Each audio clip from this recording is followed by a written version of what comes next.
काली अमावस की रात थी और रात के गहरे सन्नाटे को चीरते हुए एक औरत की चीखने की आवाजें पूरे जंगल के शांत माहौल को दहशत से भर रही थी। वो औरत इस तरह से चिल्ला रही थी जैसे किसी ने उसके बदन पर खौलता हुआ पानी डाल दिया हो। रात को अपने खेतों में पानी देने के लिए आया हुआ हरिया किसान अभी तक इन आवाज़ों को सुन नहीं पाया था, क्योंकि उसके बेटे किशन ने उसे नया नया मोबाइल फ़ोन जो लाकर दिया था शहर से, और बस उसी मोबाइल फ़ोन में ईयरफोन लगाकर वो कोई पुराना गाना सुनने में मग्न था। लेकिन जैसे ही गाना खत्म हुआ, उस औरत की चीखने की आवाज़ हरिया किसान के कानों से टकराई। हरिया का दोस्त रामू भी खेत में ही घाट पर गहरी नींद में खर्राटे मार रहा था। रात के उस सन्नाटे में औरत की चीखने की आवाज़ सुनकर ठंड के मौसम में भी हरिया किसान के माथे से पसीना टपकने लगा। रामू, अरे ओ रामू, अरे जल्दी उठ, क्या खर्राटे मारकर सो रहा है? अरे इतनी रात को ये जंगल में कौन औरत चीख रही है? पूरी तरह से चीख रही है। अरे क्या हुआ? क्या हुआ? कौन है? अरे भूत आ गया क्या? चोर आ गया क्या? अरे न चोर आया है न भूत आया है। मैं ये कह रहा हूँ कि क्या तूने इस औरत के चीखने की आवाज सुनाई देती है कि नहीं? अरे कौन सी औरत? अरे हाँ, ये आवाज है। तू पहले नहीं बता सकता था? पता नहीं कौन चुड़ैल जंगल में नाच रही है। हम घर चले जाते हैं। देखता नहीं, मैंने तो कानों में ये लगा रखा था। वो किशन ने लाके दिया ना शहर से, गाने सुन रहा था मैं। अरे लेकिन भाई, मुझे बहुत डर लग रहा है। क्या करे? अरे करना क्या है? भागो यहाँ से। भगवान जाने कौन है और क्यों इतना चीख रही है। और उस औरत के चीखने की आवाजें और ज्यादा तेज होने लगी है। हरिया और रामू के पैर डर के मारे कांप रहे थे। डर की वजह से ना वो वहां पर रुक पा रहे थे और ना ही अपनी जगह से आगे बढ़ पा रहे थे। तभी अचानक से सन्नाटा छा गया। सही मौका है, हमें यहाँ से निकल लेना चाहिए भैया। रामू और हरिया अपना गमछा उठाकर दबे पैरों जंगल के रास्ते से गांव की तरफ चलने लगे। गांव की ओर जाने वाला ये एक ही रास्ता था और आवाज भी उसी तरफ से आ रही थी। लेकिन अभी 2 मिनट पहले वो आवाज पूरी तरह बंद हो चुकी थी और जंगल में पहले जैसा सन्नाटा पसर चुका था। तभी अचानक से पेड़ों में किसी के चलने की सरसराहट रामू और हरिया को सुनाई दी। क्या तुमने कोई आवाज सुनी? हाँ यार, ऐसा लग रहा है कोई इस तरफ ही आ रहा है। और तभी अचानक सामने पेड़ से एक साया रामू और हरिया के सामने उल्टा आकर लटक गया। ये देखकर रामू और हरिया की चीख निकल गई। वो दोनों डर के मारे बेहोश हो गए। वो साया जमीन पर आकर खड़ा हुआ। उसने रामू और हरिया के बालों को पकड़कर खींचना शुरू कर दिया। अब तुम गांव वालों में से कोई जिंदा नहीं बचेगा। मैं तुम सबको ले जाकर उस गड्ढे के नीचे दफन कर दूंगी। सबकी जान ले लूंगी। मैं किसी को नहीं छोड़ूंगी। अगली सुबह रामू की पत्नी कमला हरिया के घर आई और उसने हरिया की पत्नी सुमन से अपने पति के बारे में पूछा। सुमन, कल रात को ये तुम्हारे ही पति के साथ गए थे खेत पर, अभी तक लौट कर नहीं आए हैं। हाँ बहन, मैं भी वही सोचकर परेशान हूँ। मेरे पति भी अभी तक खेत से लौट कर नहीं आए। भगवान जाने क्या बात है, दोपहर होने आई है। अब तक तो उन दोनों को लौट कर आ जाना चाहिए था। क्या करे, कैसे पता करे कि वो दोनों कहाँ हैं? मेरा बेटा भी शहर गया हुआ है, वरना उसी को भेज देते खेत पर। बहन, मुझे लगता है कि हम दोनों को वहाँ जाकर अपने पतियों को ढूंढना चाहिए। ठीक कहती हो तुम, चलो मैं तुम्हारे साथ चलती हूँ। और वो दोनों जंगल के रास्ते खेत की तरफ आगे बढ़ती हैं। वहां जाकर देखती है कि हरिया और रामू आग जलाकर आग के ऊपर कुछ पकाकर खा रहे थे। आप यहाँ पार्टी बना रहे हैं और वहाँ घर पर हमारी जान सुखी जा रही थी कि कहीं कुछ हो तो नहीं गया? मुझे कुछ नहीं हो सकता। मैं कभी नहीं मर सकता, समझे तो? अरे तबीयत तो ठीक है। ये किस तरह की आवाज में बात कर रहे हैं आप? कुछ हुआ है क्या? कुछ नहीं हुआ, बस जोरों की भूख लग रही थी, इसलिए खाना बनाकर खा रहे थे। अच्छा, इतनी बदबू आ रही है, ऐसा क्या बनाकर खा रहे हैं आप? जरा हमें भी तो बताइए। अरे भाभी, क्यों परेशान हो रही हैं? मांस पकाकर खा रहे हैं। एक जंगली जानवर कल रात को खेत में आ गया था। हम दोनों ने उसे मार दिया और बस उसी का मांस पक रहा है। आप भी खाइए ना, बहुत बहुत ही स्वादिष्ट है। दिमाग खराब हो गया है क्या आप दोनों का? आप दोनों मांस कब से खाने लगे, और वो भी जंगली जानवर का? चलिए अभी कभी घर चलिए। चलेंगे चलेंगे, लेकिन पहले ये मांस तो खत्म कर ले। कुछ देर बाद रामू और हरिया कमला और सुमन के पीछे पीछे गांव की तरफ चल देते हैं। रामू और हरिया की आंखें पहले जैसी नहीं रही थी, उनमें कुछ बदल गया था। रामू अपनी पत्नी कमला के साथ घर चला जाता है और हरिया अपने घर आ जाता है। देखिए, आपने जो कुछ भी किया मैं उसके लिए आपको माफ़ कर देती हूँ, लेकिन आज के बाद ये रामू के साथ जाकर मांस पकाकर खाया ना, तो इस घर में घुसने नहीं दूंगी आपको। अरे दिमाग मत खराब करो, मैं वहां खाट पर लेटकर गाने सुन रहा हूँ, मुझे परेशान मत करना आप। इतना तमाशा खड़ा कर दिया, दोपहर तक घर लौट कर नहीं आए और अब गाने सुनने। लेकिन हरिया घर के बाहर आंगन में जाकर चुपचाप लेट गया और गाने सुनने लगा। गाने सुनते सुनते हरिया को नींद आ गई। सुमन ने उसके कान से ईयर प्लग हटाया और अपने आप से कहा, जरा मैं भी तो सुनकर देखूं, ऐसे कौन से गाने सुनते हैं। उधर मोबाइल में एक अजीब सा गाना बजने लगा।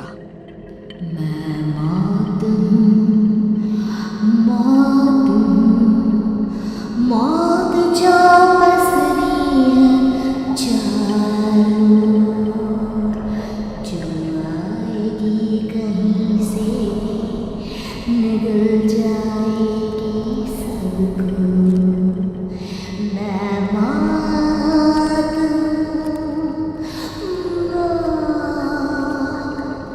अब मैं छोड़ूंगी नहीं किसी को।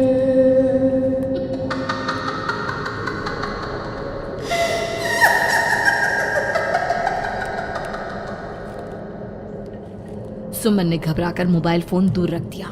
वो बुरी तरह से डर गई थी। तभी अचानक हरिया अपनी नींद से जागा और गर्दन टेढ़ी करते हुए सुमन के पास आया। क्या क्या कर रही थी? गाने सुन रही थी? वो ये कैसा गाना सुन रहे थे तुम मोबाइल के अंदर? मौत है, मौत। अरे ये सारी बातें छोड़ो और ये बताओ, आज शाम को तुम मेरे साथ खेत चलोगी? लेकिन क्यों? और तुम इस तरह से क्यों बात कर रहे हो? अपनी गर्दन सीधी रखकर बात करो ना। वो मेरी गर्दन में सोते सोते थोड़ा दर्द हो गया है। मेरे साथ आज खेत चलो ना। तुम्हारे साथ पूरी रात रहना चाहता हूँ। कैसी बात कर रहे हैं दिन दहाड़े? जरा भी शर्म नहीं आती क्या? अरे इसमें शर्माने वाली क्या बात है? तुम पत्नी हो मेरी। पूरी रात खेत पर रहता हूँ। मुझे भी तो तुम्हारे पास आने का हक है कि नहीं? अच्छा ठीक है, चलती हूँ आपके साथ खेत पर, लेकिन फिर उस रामू को मत बुलाना। अरे कैसी बातें कर रही हो? अगर तुम मेरे पास होगी तो मैं किसी को नहीं बुलाऊंगा, सिर्फ तुम और मैं और रात का सन्नाटा। शाम के वक्त हरिया सुमन को अपने साथ खेत पर ले जाता है। आसमान में चांद पूरी तरह से चमक रहा था। हरिया ने अपने खेत में बनी हुई छोटी सी झोंपड़ी के अंदर सुमन को अपने पास बिठा लिया और उसके बालों में हाथ फिराते हुए कहा, कितनी खूबसूरत हो तुम, बहुत सुंदर लग रही हो। एक चांद से भी ज्यादा सुंदर लग रही हो। ऐसी बातें मत करिए ना, मुझे शर्म आती है।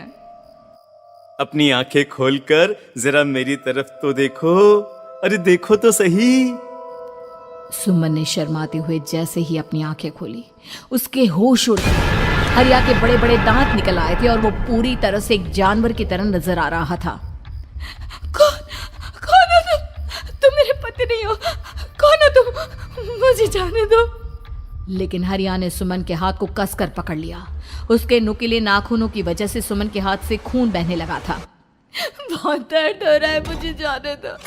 कौन हो तुम? क्या करना चाहते हो? वही जो एक आदमी एक औरत के साथ करना चाहता है, और उसके बाद मैं तुम्हें वहीं ले जाऊंगा जहां पर तुम्हारा पति है। क्या मतलब? क्या कहना चाहते हो? कहाँ है मेरा पति?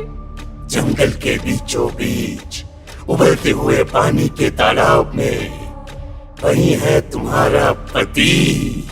चलो चलो, मैं तुम्हें उससे मिलवा देता हूँ, लेकिन उससे पहले तुम्हें मेरी प्यास बुझानी होगी। और इतना कहकर हरिया सुमन के ऊपर जानवरों की तरह टूट पड़ता है। आखिर कौन था वो जानवर, और क्या सुमन उसके शिकंजे से बचकर निकल पाई? जानने के लिए देखिए।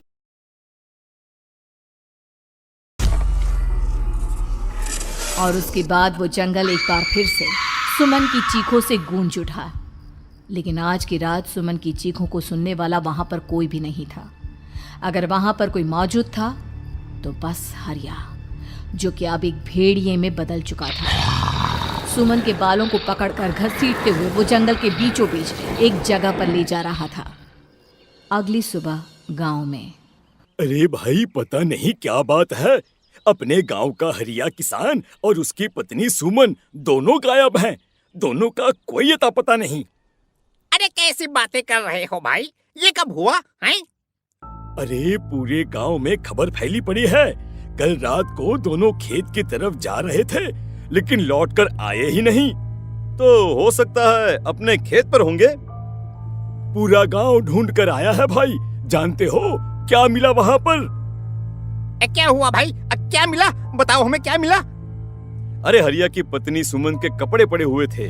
शरीर का एक एक कपड़ा फटा हुआ झोपड़ी के बाहर पड़ा था, लेकिन दोनों पति पत्नी का कोई पता ठिकाना नहीं था। अरे भाई, लेकिन उसका जो दोस्त है ना रामू किसान, उससे पता करके आते हैं ना। अब तक तो दोनों साथ ही खेत पर जाया करते थे। हाँ, हमें उसके घर जाना चाहिए भाई। चलो चलो वहाँ चलते हैं, चलो। वो सारे लोग रामू के घर पर पहुंचते हैं। रामू अपने घर के बाहर बैठकर हुक्का पी रहा था। आज सारे के सारे लोग टोली बनाकर मेरे घर क्यों आ रहे हैं? क्या कोई मर गया क्या भाई? अरे कैसी बातें कर रहे हो? तुम्हारा सबसे अच्छा दोस्त हरिया और उसकी पत्नी गायब है, और तुम यहाँ बैठकर हुक्का पिए जा रहे हो हैं? रामू ने अजीब सी नजरों से उन सब गांव वालों की तरफ देखा, जिसकी वजह से वो लोग एक बार के लिए डर गए। गायब है? अरे गायब नहीं है, मुक्ति मिल गई है। उन दोनों को मुक्ति मिली है। इस दुनिया में आकर हर इंसान पाप करता है, और उसे उसके पापों के लिए मुक्ति मिलना बहुत जरूरी है। अरे ये कैसी बहकी बहकी बातें कर रहे हो भाई, हैं? और इसका चेहरा अजीब सा क्यों लग रहा है? लगता है दोस्त के मरने का गम बैठ गया है। पागल हो गया है शायद ये पागल। ये बात सुनते ही रामू चीख कर जोर से चिल्लाते हुए कहता है, पागल मैं नहीं हूँ, पागल तुम सब हो। और ये शैतानी जंगल अब तुम में से किसी को नहीं छोड़ने वाला, सबको खा जाएगा। याद रखना मेरी बात। शैतानी जंगल? कैसा शैतानी जंगल? लगता है रामू पागल हो चुका है। हमें यहाँ से चलना चाहिए भाई। चलो चलो चलो। तभी रामू की पत्नी बाहर आती है। नहीं नहीं, आप लोग इनकी बात का बुरा मत मानिए। 2 दिन पहले हरिया के साथ खेत पर गए थे। जब से वहाँ से आए हैं तब से ऐसी ही बातें कर रहे हैं। भगवान जाने ऐसा क्या देख लिया उन्होंने, खेत में कुछ भी बड़बड़ाते रहते हैं। लेकिन गांव के लोगों ने कमला की कोई बात नहीं सुनी, और वो सब वहां से चले गए। रात अब धीरे धीरे ढलने लगी थी। तभी अचानक किसी ने धीमी सी आवाज में रामू को पुकारा। रामू, आ जाओ, मैं तुम्हारा इंतजार कर रहा हूँ। और सुनो, अपनी पत्नी को साथ लेकर आना, नहीं तो काम अधूरा रह जाएगा। ये आवाज सुनते ही रामू के चेहरे पर शैतानी मुस्कुराहट आ जाती है। वो धीमे कदमों से अपने घर के अंदर आता है। क्या हुआ? तबीयत ठीक है ना अब आपकी? मैं तुझे अपने साथ खेत पर ले जाने आया हूँ, चल। मैं तुम्हारे साथ कहीं नहीं जाने वाली। मुन्ना गहरी नींद में सो रहा है, और उसे अकेला छोड़कर मैं तुम्हारे साथ खेत पर नहीं आ सकती। वैसे भी तुम्हारे उन खेतों में भगवान जाने कौन सा राक्षस घूम रहा है, मुझे तो डर लगता है। रामू गुस्से में दांत पीसता अपनी झोपड़ी से बाहर आ जाता है, और कमला गहरी नींद में अपने बच्चे के साथ सो जाती है। तभी अचानक रात को रामू की झोपड़ी के ऊपर एक साया वही गाना गुनगुनाते हुए घूमने लगता है जो हरिया के मोबाइल में बजा करता था। मैं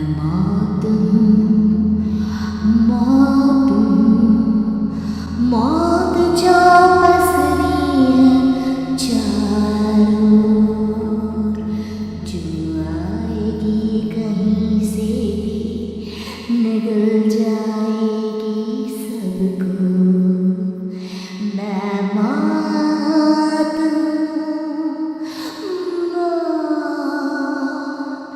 अब मैं छोड़ूंगी नहीं किसी को।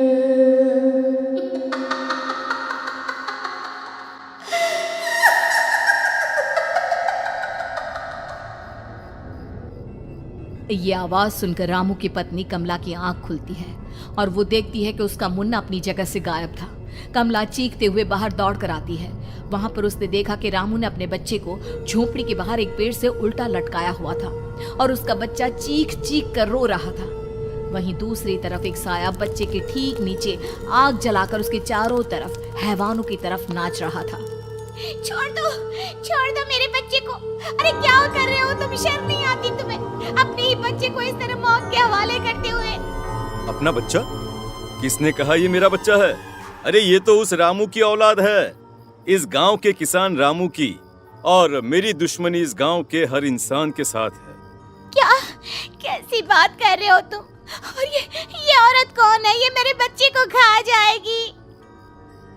तभी अचानक से उस साया ने एक बेहद खतरनाक दिखने वाली औरत का रूप ले लिया और उसकी आंखों से आग निकल रही थी।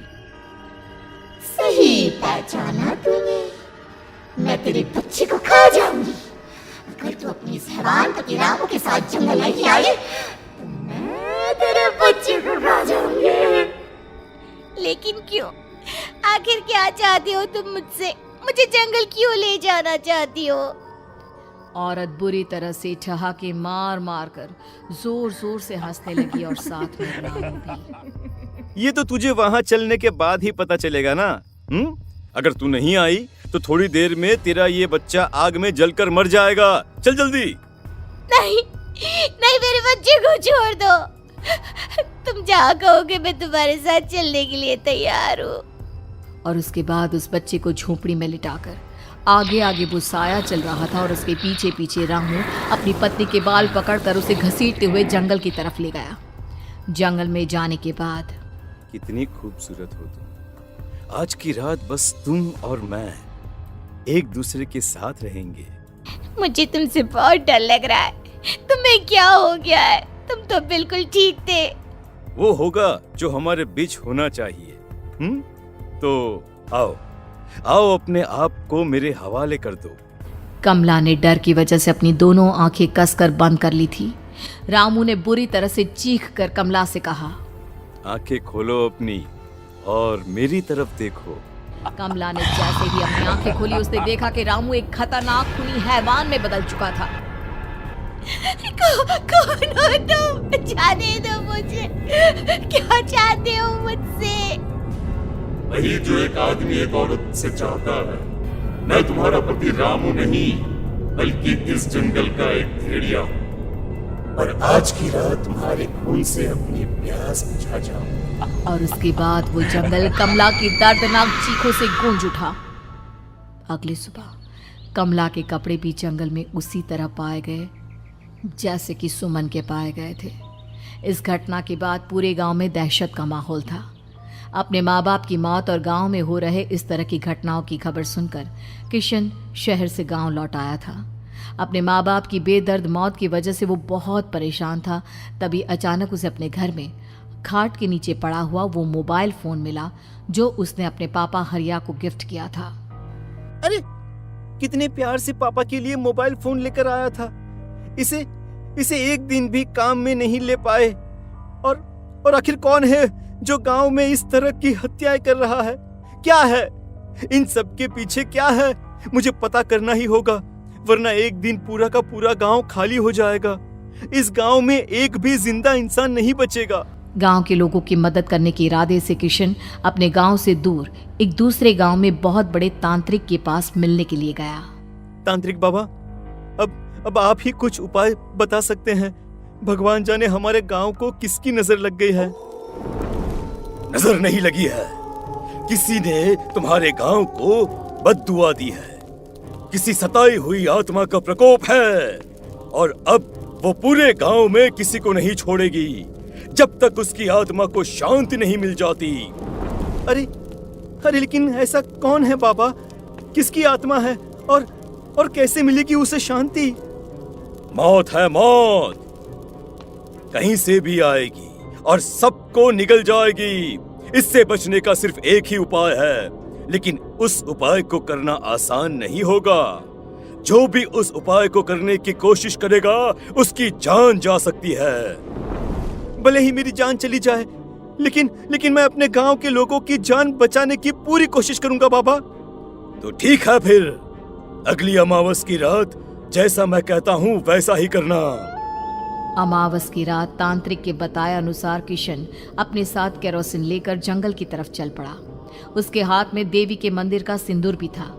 किशन जंगल के बीचों बीच पहुंचा। ये देखकर उसकी आंखें फटी की फटी रह गई।